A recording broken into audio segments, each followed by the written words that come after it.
University of Illinois Extension Stateline Fruit and Vegetable Growers Conference. Very happy to have you back here with us for our final week of the conference. Again, my name is Sarah Farley, and I'm a local food systems and small farms educator serving Lake and McHenry counties, and I'll be your moderator for today. I'm joined by Grant McCarty, my colleague, who is also a local food systems and small farms educator who serves Joe Davis, Stevenson, and Winnebago counties, and he'll be serving as the co-moderator for today.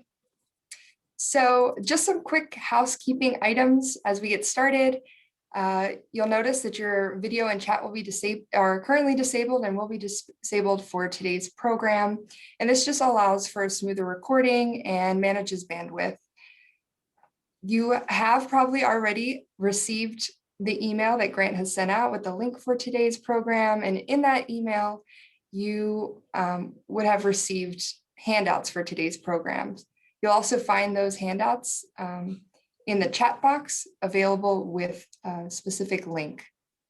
If you have any Zoom related questions or issues, please do feel free to message either Grant or myself, and we'd be happy to help address those questions so you can have a nice virtual experience with us today. And yeah, won't have any technical difficulties there. And our speakers, we have two speakers for today, and each of the speakers will be able to answer your questions at the end of their presentations. So please feel free to use the chat box as questions arise, and we will manage those and address those at the end of the presentation. Again, this presentation will be recorded and available via a YouTube channel, and you'll receive an email when those recordings are available. So we just want to quickly thank our sponsors for supporting the Stateline Fruit and Vegetable Growers Conference. We're in our 25th year this year, and we just continue the continued support even in the virtual platform. Thank you to Rep Seeds, Syngenta, and Center for Agrarian Learning at MCC. And you will find handouts from our speakers, or excuse me, for our sponsors using the same box folder link that Grant will put in the chat box. So I'll stop sharing my slides and I'll allow Dr. Babadoost to open up his. But I would just quickly like to introduce our speaker. Our first speaker for today is Dr. Mohammad Babadoost, and he received his Master of Science degree from Washington State University and PhD from North Carolina State, both of those degrees in plant pathology. In 1999, he joined the faculty of the University of Illinois Urbana-Champaign, where he is now a professor of plant pathology and our extension specialist. Mohammad conducts research and extension programs on the biology and management of vegetable and fruit crop diseases and teaches plant disease diagnosis and management. Dr. Babadoost is the author and co-author of more than 450 peer-reviewed articles, book chapters, monograph, bulletins, and extension publications. And almost all of his presentations are research-based and problem-solving. He is well known for the developing management of diseases of cucurbits, solanaceous crops, and apples. He also is involved in various teaching, research, and extension programs in 39 countries. So without further ado, I will pass it over to Dr. Babadoost. Okay, thank you. And let me see. Okay, here it is. And let's see.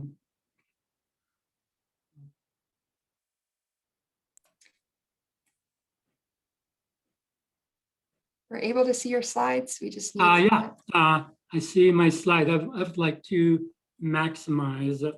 That's what I'm trying to do.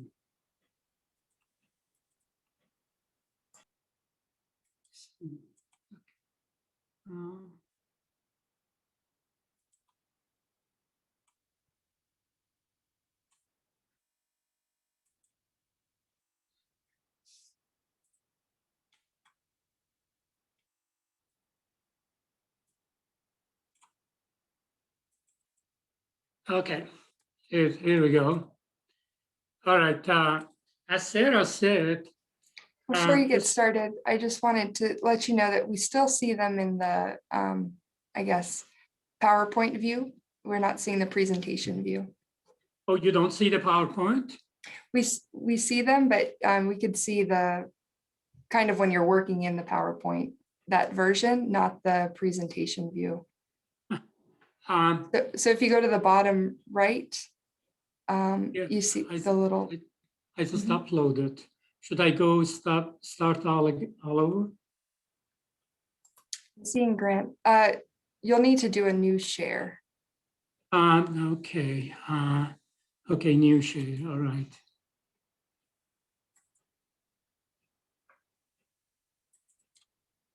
Okay, right now is okay, or not the same? I'm not seeing the same. If All you'd right. like, if Let me see.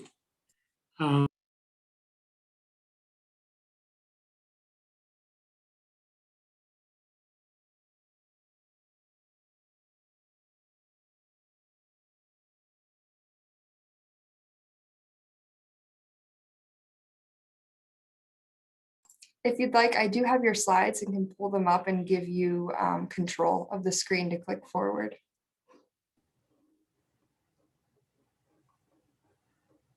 Let's give him 1 second, Sarah. He has just left the meeting. Okay. All right, please stand by for technical difficulties, folks. We're about to get started.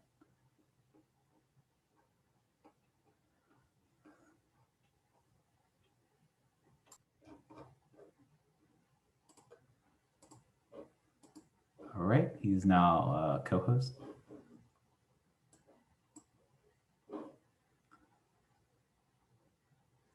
Sarah, it says host disabled, participant screen shading. You should be able to do it now, Dr. Babadoost. I just changed. Okay, let me see. Okay, shade. All right, all of them. Okay.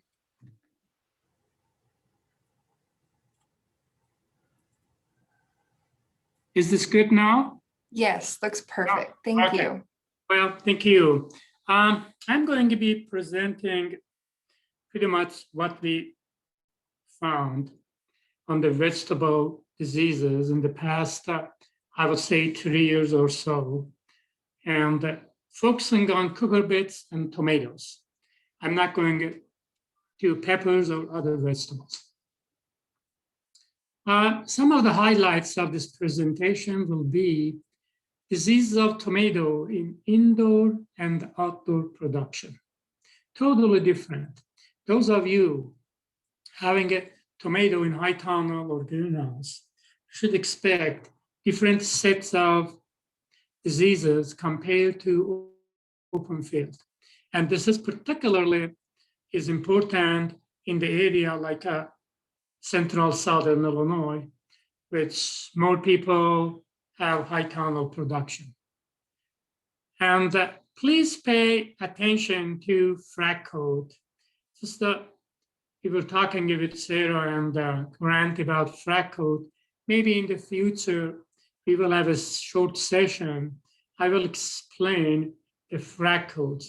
Frac code just is not. Just that don't use this one because this is 3, frac code 3, go to 7. That's not quite that way. There are some crossing over. There are some cross resistance between the groups. Always have a couple of the fungicide or cucurbit downy mildew. For example, last year, we did not expect the downy mildew, but suddenly showed up in September all over. We don't know, we will get downy mildew in Illinois or we don't. Depends on the weather condition. And I will talk a little bit about downy mildew later. And you should have at least 1 or 2 fungicide affecting downy mildew or cucurbits. Otherwise, it comes and devastates. That's not like powdery mildew or other disease. Truly, we were in the good shape on management of diseases of cucurbits in Illinois. In the past, I would say 5-10 years. Beginning of 2000, we had lots of problems, but right now we are very good shape.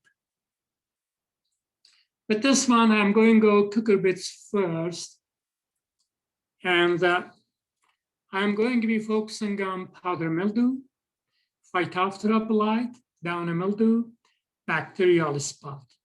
I'm going to be focusing more on Bacterial Spot because this is really headache. We are trying to come up with a good solution, but so far not very successful, but we're getting there. First, powdery mildew. Powdery mildew is this one. Powdery mildew does not go to the fruit or the roots, goes only vines and the leaves. Start on the vines, then moves to lower surface of the leaves, then comes to the upper surface of the leaves. We have discussed this one in the past. When you see powdery mildew on the upper surface of the leaves, that's too late to control. The reason is there are so many spores up there, whatever you're going to be using is not going to be quite effective. It is always a good idea to go check the inside the canopy when you see the powdery mildew and start spraying. As I mentioned, it goes to the leaves and the vines and also fruit stem. I have seen poor fruit stem in the market. That's one of the reasons is powdery mildew. Just gets to the fruit stem and the effect, and that's really bad stem. About 5 years ago, we initiated to see what is powdery mildew we have in Illinois. For example, in Europe, they do have 2 different species of the pathogen in Europe. But in Illinois and overall in the Midwest, we were not sure what kind of species we have, what kind of effect we have, and how sensitive they are to fungicide.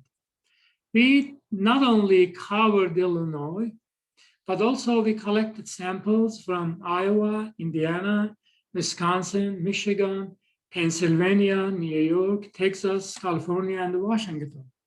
And quite a few samples, and we analyzed them. This is just the result from Illinois only. And as you see, the variation in the genetics of the pathogen, each line is really separate. Those different lines have different genetic combination. So when the result came, we collected, I really worried that what is going on? We're going to have really hard time to controlling powdery mildew. Again, if I show you all the isolate we have from Texas, from Washington, California, Wisconsin, Michigan, and so on, that's so complicated. This is only 64 isolates from Illinois, including quite a few from the northern Illinois. So unfortunately, since 2000, I have had experiment on powdery mildew, almost all diseases in pumpkins. You know, Illinois is the pumpkin state. And in the past, I would say 5 or 6 years, I came to the conclusion Procure is very effective. It's systemic fungicide. Prolivo is systemic, relatively new. Quintec, relatively new. Systemic, but not huge systemic. These are just good enough.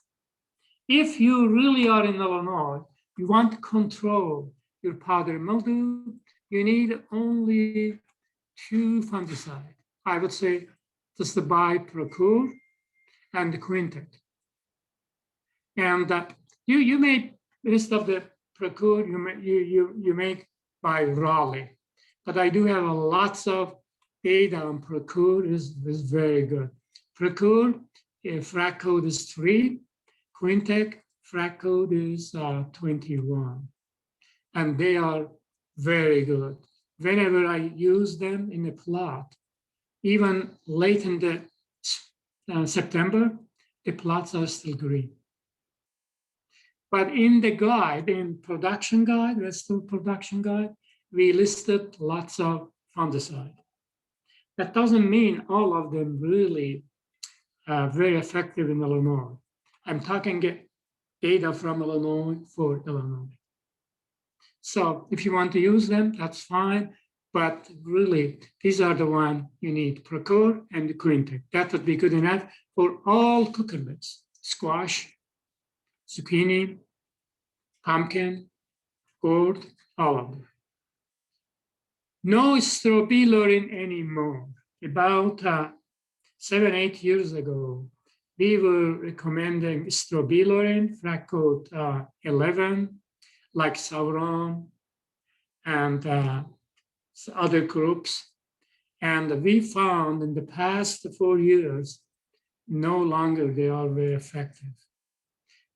Growers use them too much, too extensively, and they became resistant. If you have still strobilurin, like a Quadris, like Sauron, like Flint, used at the highest label rate, not the lowest, not the medium, highest label. But do not buy strobilurin for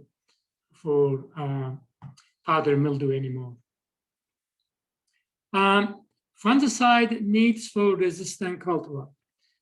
Quite few companies offer some of the cultivars they say resistant.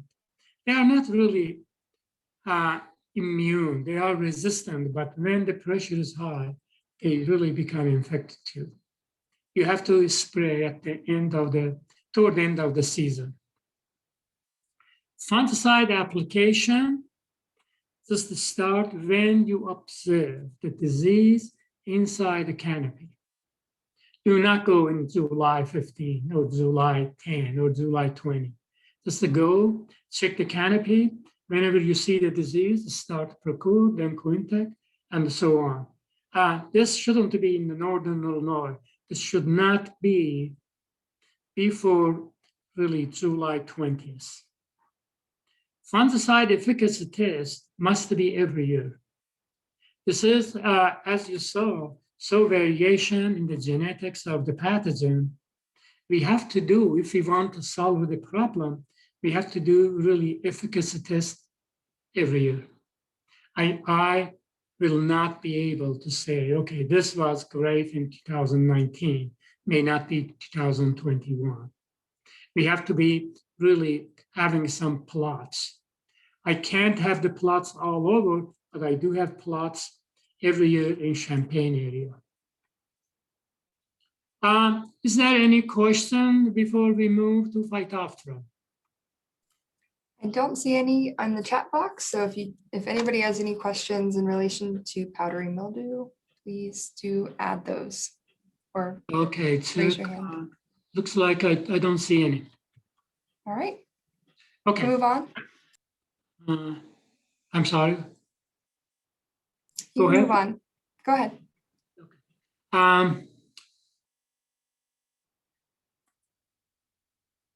I'm going to be Phytophthora Blight. Phytophthora Blight really looks like we do have one more question up here. That was just me. If you have question, speaker, okay, that's from you. All right, Phytophthora. Phytophthora, let me talk about Phytophthora. You know, sometimes the grower think there's just the Phytophthora, one Phytophthora for everything. That's not correct.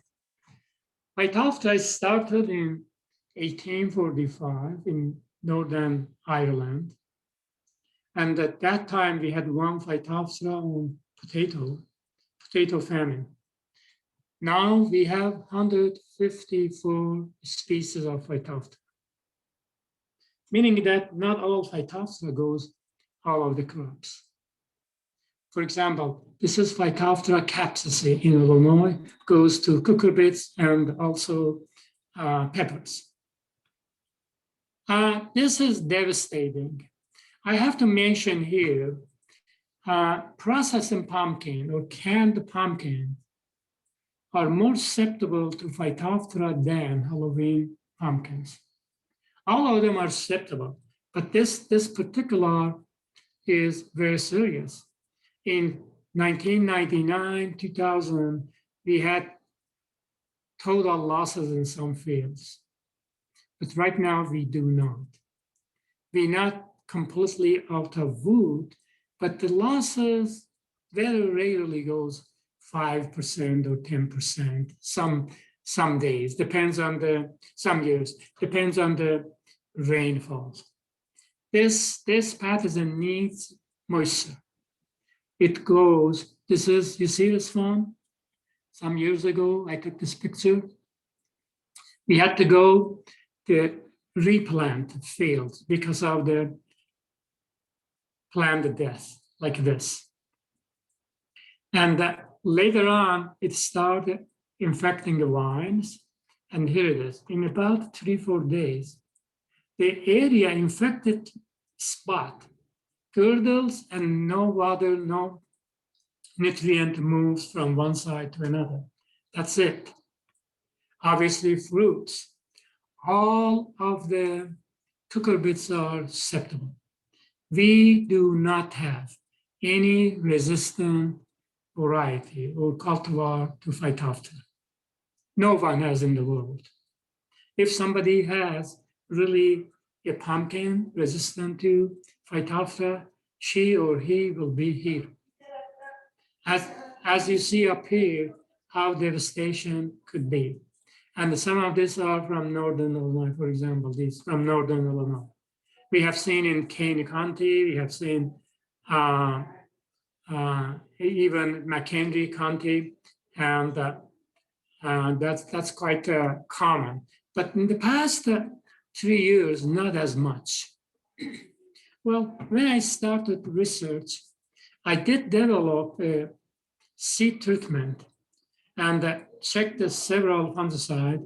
One was mefenoxam, Epron XL-LS, and 0.64 fluons for 100 lbc is good enough to go from the seed to the plant and protect the plant against this pathogen for 5 weeks.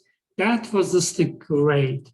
In early 2000, some pumpkin growers used to go and plant seed for second, sometimes third time.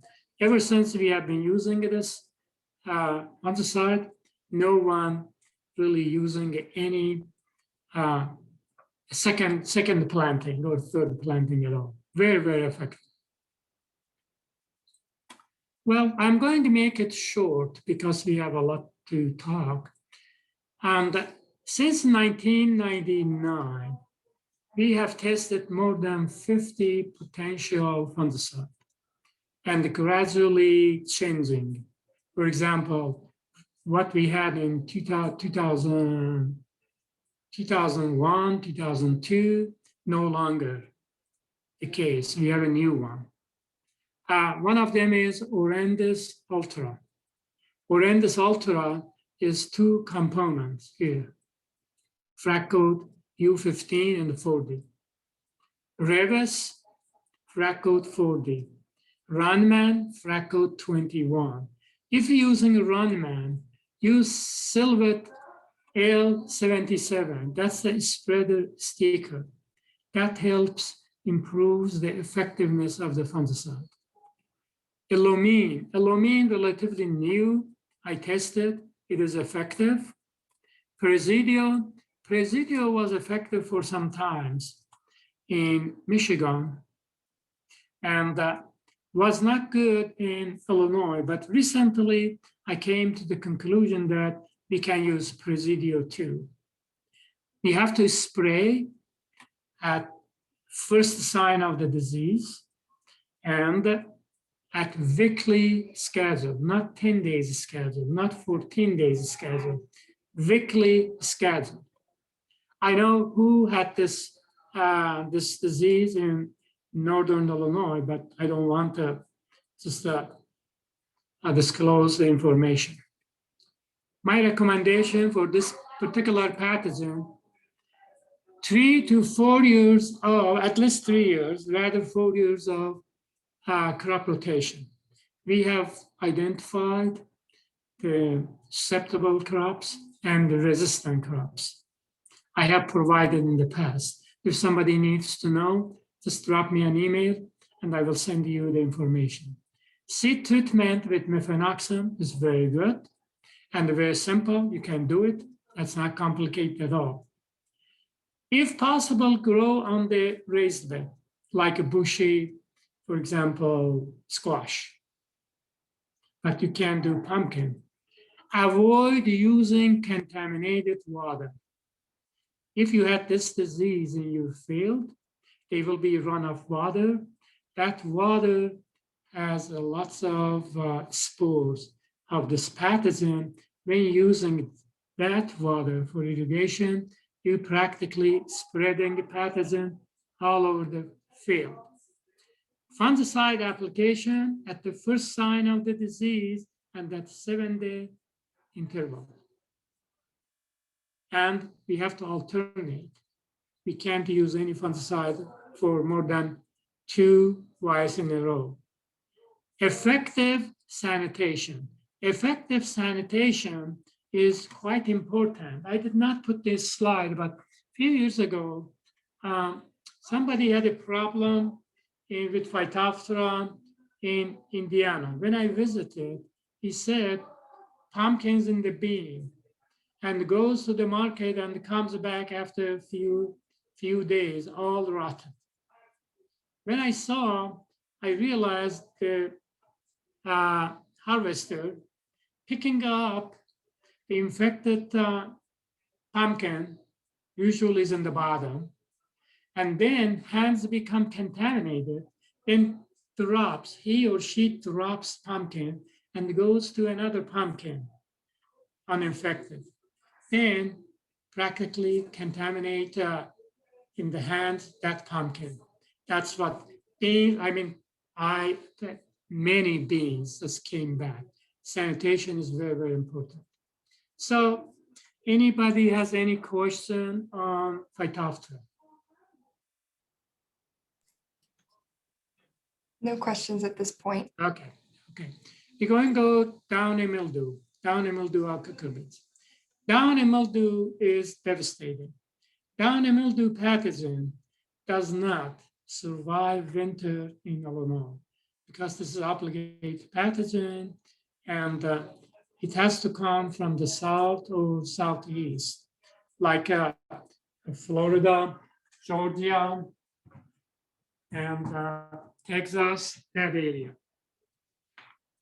Last year, and year before, we did not have Downy mildew. Last year, it came in September. I have seen in Illinois in middle of July, but not always. So these are the symptoms. One thing, if you are extension educator, or if you are grower, you see this kind of lesions in the lower side of the leaves. These are the pathogen just reproducing. This is what we do have reproductive system, sporangia for sporangia. Always, every year, when I suspect Downy mildew in Illinois, I check in the lab for the first time because we cannot just rely on the symptoms. We have to see the pathogen. Very easy to see. It doesn't take me more than half a minute. Very easy. Just to contact me, and very easy to do that. Cucurbit Downy mildew pathogen. Cucurbit Downy mildew pathogen. Okay. Okay. Anyway, so we do have in the eastern half of the United States, weekly or bi-weekly contact, and we discuss where Downy mildew is, how the pathogen moving. Usually it comes from the far south, let's say Mississippi, let's say Florida, when I realize Downy mildew pathogen, let's say, is in Tennessee or in Missouri, I say, okay, here is the time to prepare. I release the news. This is the site. This is the link. You want to see how Downy mildew pathogen moves. During the season, you just check this one. That's open for everybody. Field scouting is very important, particularly in the lower area. Accurate diagnosis of the disease is essential. I have seen in the past, occasionally, the disease was not accurately diagnosed. Once again, if you have suspect Downy mildew, we will immediately and see whether that's a Downy mildew pathogen or something else. Fungicide application is a must. Fungicide application is essential. Without fungicide, if the disease comes, without fungicide application, we can't do anything. That's essential. Effective fungicide in Illinois. These are all effective fungicide in Illinois. Gavel, Omega, Horrendous Opti is relatively new. Horrendous Ultra, Presidio, Ronman, Revis, Zampro. These are the ones. I am suggesting in Illinois, use Horrendous Opti or Horrendous Ultra. Each of these has two components. Or use Revis, Runman, or Presidio, but mix them with chlorothalonil. If we do not mix them with chlorothalonil, their effectiveness will be much lower. Okay, that was about Downy mildew. Any question on Downy mildew?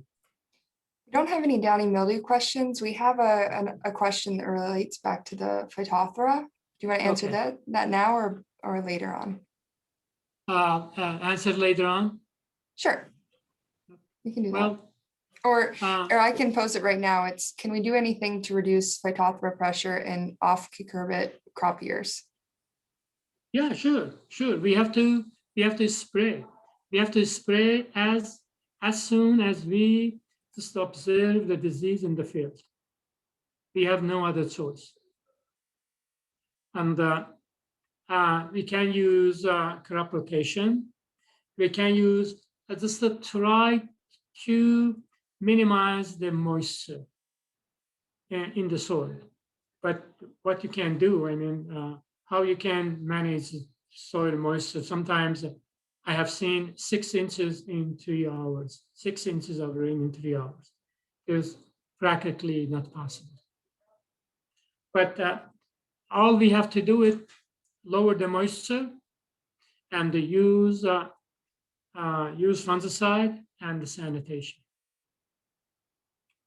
Sarah, is that particularly what we had? Yep, that's all for now. All right, I'm going to go to Bacterial Spot.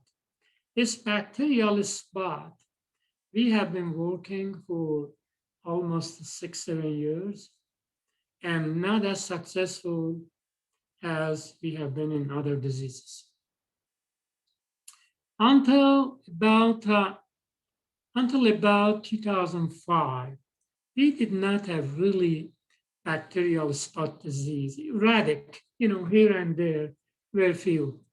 But in the past, I would say 15 years gradually increased, not only in Illinois, but also in Midwest, but all over the world. I have been in Europe, I saw how bad it is. In China is bad. In Mexico is bad, everywhere is bad. Xanthomonas cucurbitae. This is a worldwide problem.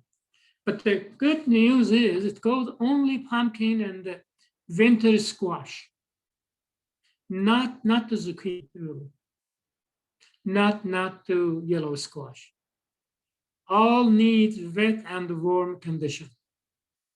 Here we have leaves. We have published quite few. See the fruits. This is the fruit. This fruit is infected. This fruit is infected too. If you cut this fruit and keep dry, it will be okay. But if you keep this one moist, and there will be avenues like this, produced not by this bacterium. This bacterium is tiny lesions. That's from Fusarium and the soft rot bacteria, Irvinia. And that's what happened. Then here is fruit just collapse. This is very typical lesions, and this is how it is dying. Particularly, we had this one in the northeastern Illinois, and very serious. So we have done a lot. We have been studying disease development, how disease develops in the field. What is the host range of the pathogen? What is the crop rotation? Pathogen survival in the field. Seed treatment, because this is also on and in the seed. Use of chemicals and the biocontrol agent to control this pathogen. Genetic variation of the pathogen and plant resistance. I'm going to show a little bit of each.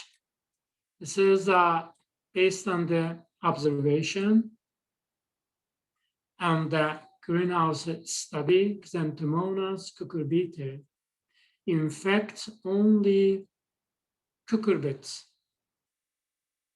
We have not seen in other plant, but that doesn't mean pathogen may be inhabited by other plants not showing symptoms.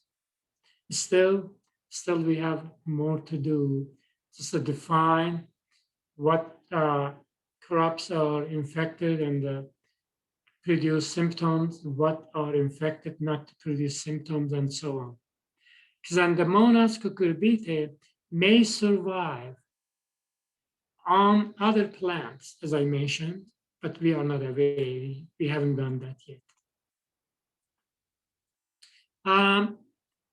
We conducted 4 years of the field studies on crop rotation. We're analyzing data right now.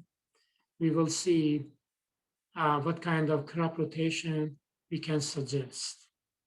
We don't have all the information right now available because of 2020. There are information, we have to analyze them yet.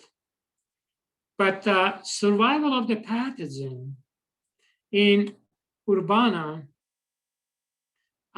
with the infected plant tissue, like leaves, like fruits, we studied, we were hoping that this pathogen would not survive more than 1 year.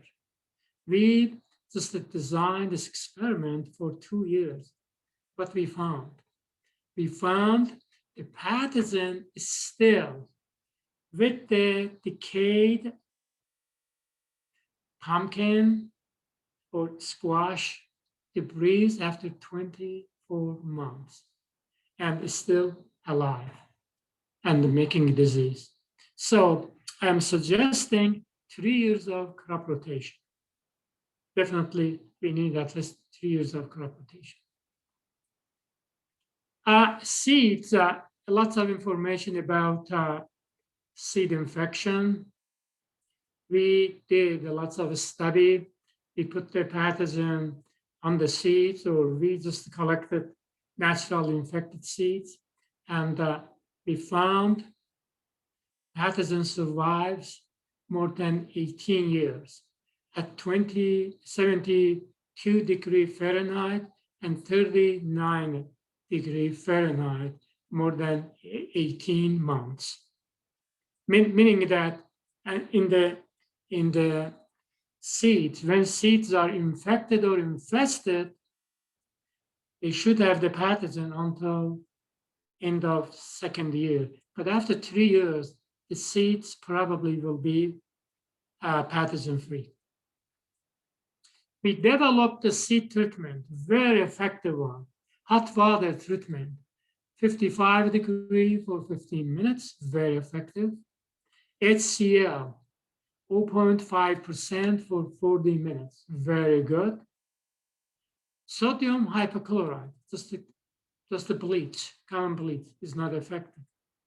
It does not just clean up the seeds. Do not use it.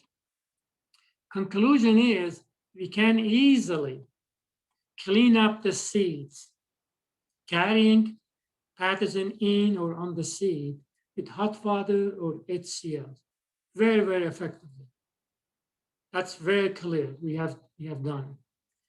We have used lots of potential chemicals and the biocontrol agent to see if any of them really controls plants, controls the bacterium.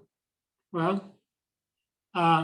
here it is. You see this one, lots of copper stuff, lots of biocontrol stuff. And here is the final conclusion. Incidence and severity of bacterial spot on leaves and fruits are reduced by application of some chemicals and the biocontrol agent, but none was highly effective. None really prevented the disease development. That's not just us, that everybody has similar. The best we do have, these are the chemicals we can use. Actigard. Actigard is not really fungicide. It is a compound induces resistance in plant against the bacterium. Coside 3000, copper. Manzate Pro Stick. This is the mancozeb. Regalia is biocontrol agent. Quintec is fungicide, and that has some effect too. I would say Manzate, Quintec, or Regalia should be mixed with Coside 3000. If you're using a Manzate, mix it with Coside. If you're using Quintec, mix it with Coside. If you're using Regalia, mix it with Coside. That would be much better. What about here? We have screened 81 commercially grown pumpkin cultivars and 300 accessions of Cucurbits from USDA. And it took us not only in the greenhouse, but also in the field, at least for 2 years. Here is the result. All commercially grown pumpkin and the winter squash, 81. I'm talking about 81 cultivars. We tested, all of them are susceptible to Xanthomonas cucurbitae. We came up with 30 cucurbit accessions which less susceptible or maybe somewhat resistant to Xanthomonas cucurbitae. We found 9 accessions resistant to Xanthomonas cucurbitae. Here is the, you can see how much work we did. Very few, you see, resistance, less resistant. This is the AUDPC in the field, and this is greenhouse. We just combine information from the greenhouse, from the field, to come to the conclusion. But you see, lots of them susceptible. However, we're going to pass those 9 or 30 accessions to breeder, and hopefully they can come up with some new cultivars against this disease. Recommendation. What recommendation I do have for 2021? Plant pathogen-free seeds. Usually I have not seen really the pathogen in the commercial seeds. 3 years or longer crop rotation with non-cucurbits. 2, application of Actigard after seedling emergence. When you plant the seed, seedling emerge, you can apply Actigard twice at weekly schedule. Begin spray application at wide spread. We have tons of data showing that the pathogen infect the leaves and the fruits from 6 leaves stage and sometimes even 4 leaf stage, and when the fruits are about baseball size. Any questions or comment on bacterial spot? Not at this time. Okay, nothing. All right. Okay, tomato diseases. Tomato diseases, lots of complaint about tomato diseases, and some of the areas have become really center for tomato production. Obviously, Northern Illinois, we have lots of tomato in Kane County, McHenry County, and we do have in the Southern Illinois, Vandalia, lots of, some people have 40, 50 acres of tomatoes, lots of them. And we have problem. What are the problem? Here they are. We do have 3 bacterial diseases. We had all of them quite prevalent, but right now we do have this one, bacterial spot. This is the one really killing us. Here it is. Here, fruit infection and the leaf infection. And the fruit infection, when the fruit ripe and they become resistant. Fruits are infected when they are green. So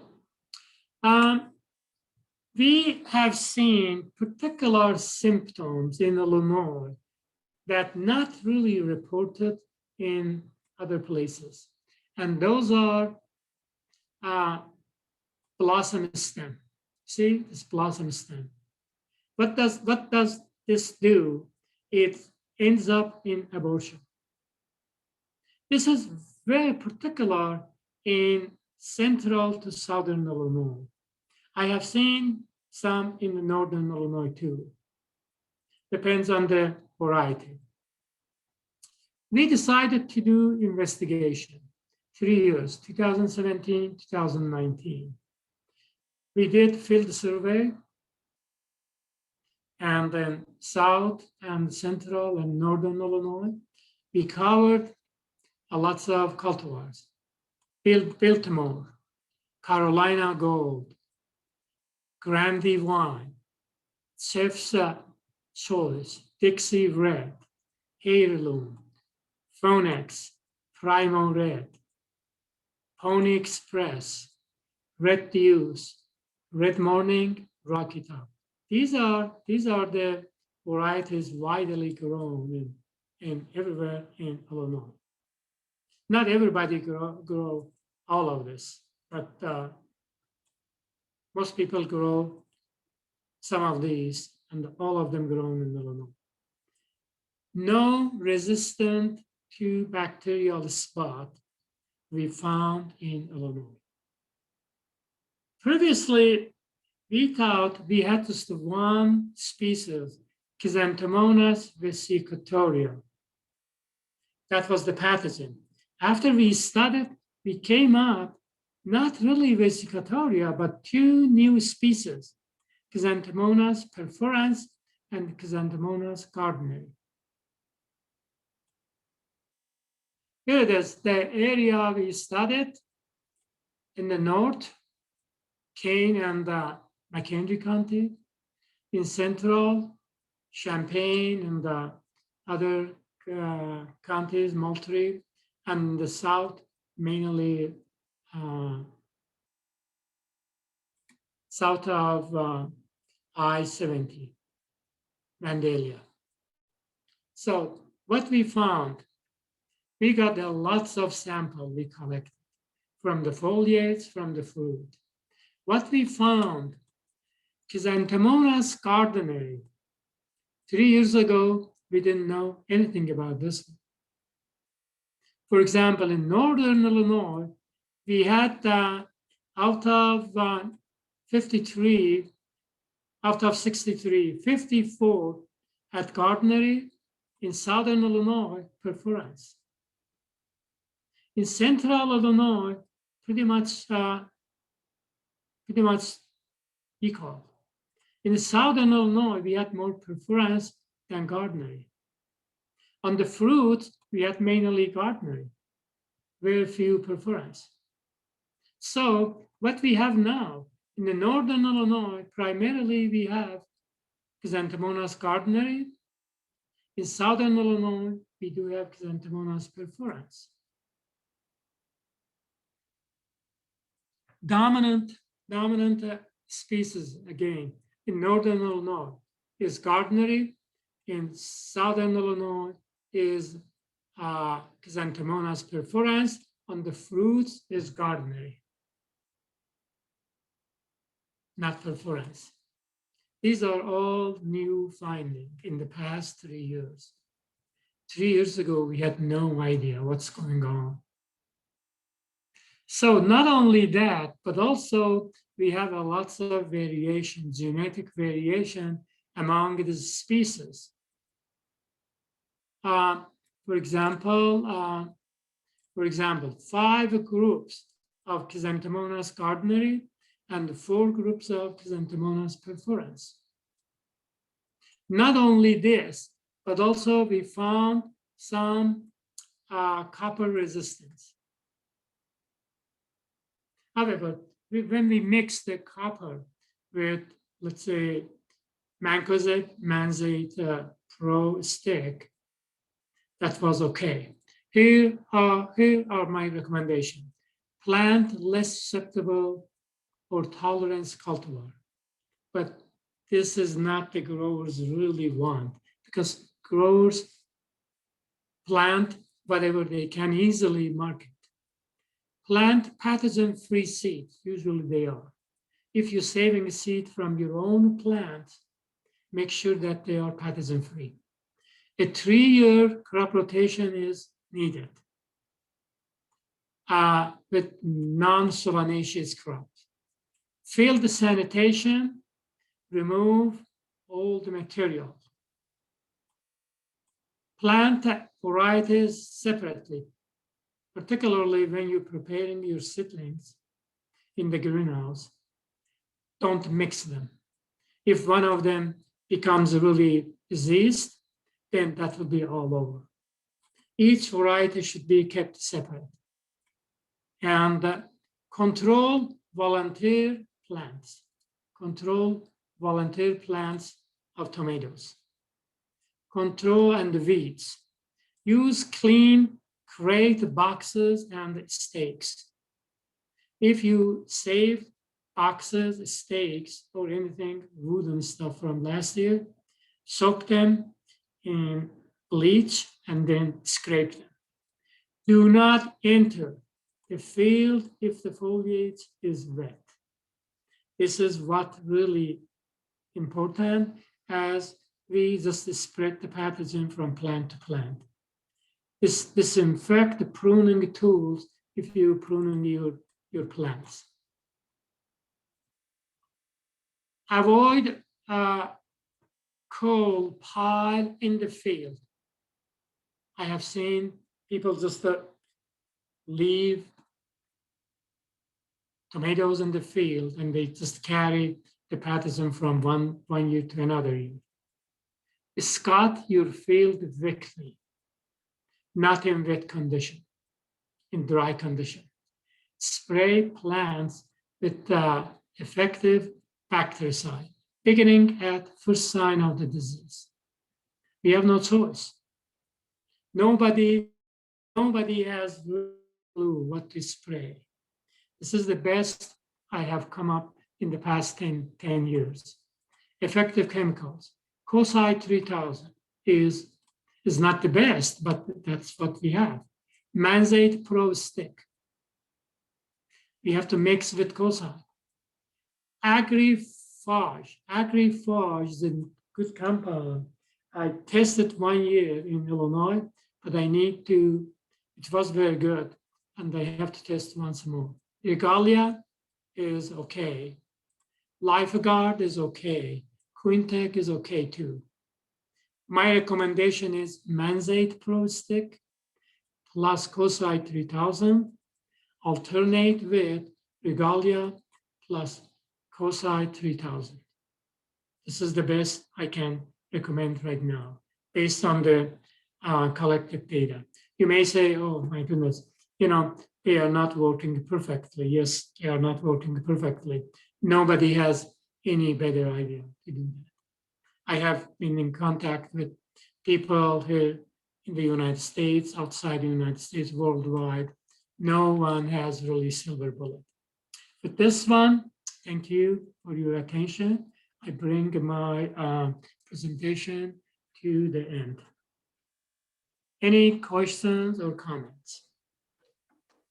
Thank you very much, Dr. Babadoost. What an informative presentation once again. Does anybody have any questions? If you do, please do type those into the chat box.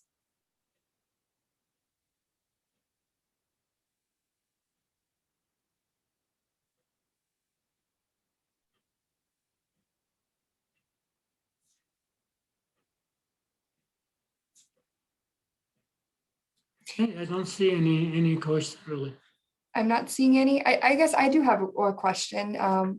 In one of the sections, especially within the cucurbits, you did mention favorable conditions for certain diseases. And you mentioned at the end too a little bit about scouting and specifically when to scout with tomatoes. Can you speak more on the environmental conditions maybe to look out for in this upcoming growing season for specific Talking about tomatoes? I'm talking more about cucurbits actually. Okay.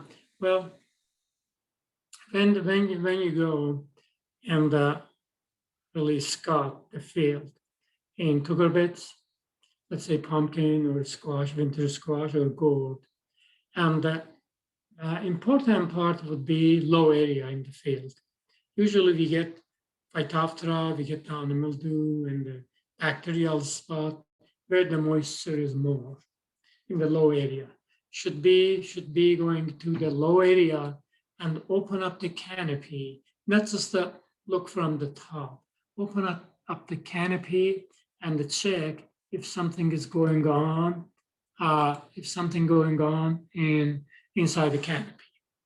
And for the bacterial spot, for example, in pumpkins or cucurbits overall, usually we do have the disease first on the leaves. Infected leaves with the bacteria will produce some kind of yellow spot, tiny yellow spot. If we let the disease go, and the spot will be much bigger. So that's what we have to prevent that time. For Phytophthora, we have to go really check the vines, any spot on the vines or any spot on the fruits. If you see some of the fruits are not really looking very good shape, and check the bottom of the fruits because Phytophthora is in the soil, infect from the soil. So these are basically what I mean. But anytime you go to the field, make sure that don't go to the field in the early morning. Go after really night dews are dried up. Otherwise, in the wet condition, we will spread the pathogen from one plant to another plant. I don't know if I answered your question. Yes. And actually, in the meantime, somebody else asked another question. Lake Geneva's Produce asked, mentioned, it was hard to find Silhouette 77 last year. Is it more available this year, or is there a substitute? First certified Silhouette 77. Oh, Silhouette 77. Huh. Should be readily available. Silhouette 77, and some of the dealers. One of the best dealer is in Southern Illinois, Tom Schultz. Tom Schultz in Southern Illinois. He pretty much brings all the material needs for fruits and vegetables. In Northern Illinois, whoever has the questions, just drop me an email. You saw my email in the presentation, and I will let you know where to get Silhouette 77. But really, some people, for example, John Mac Orchard and Tom Hallett and the Goberts, all of them know pretty much this stuff, and they should have idea where to get in the Northern Illinois. Thank you. 77, Silhouette 77 really when we add to fungicide, and it improves or increases the effectiveness, efficacy. Okay. Thank you. We don't have any questions at this point, and it's 2 o'clock. So let's transition over to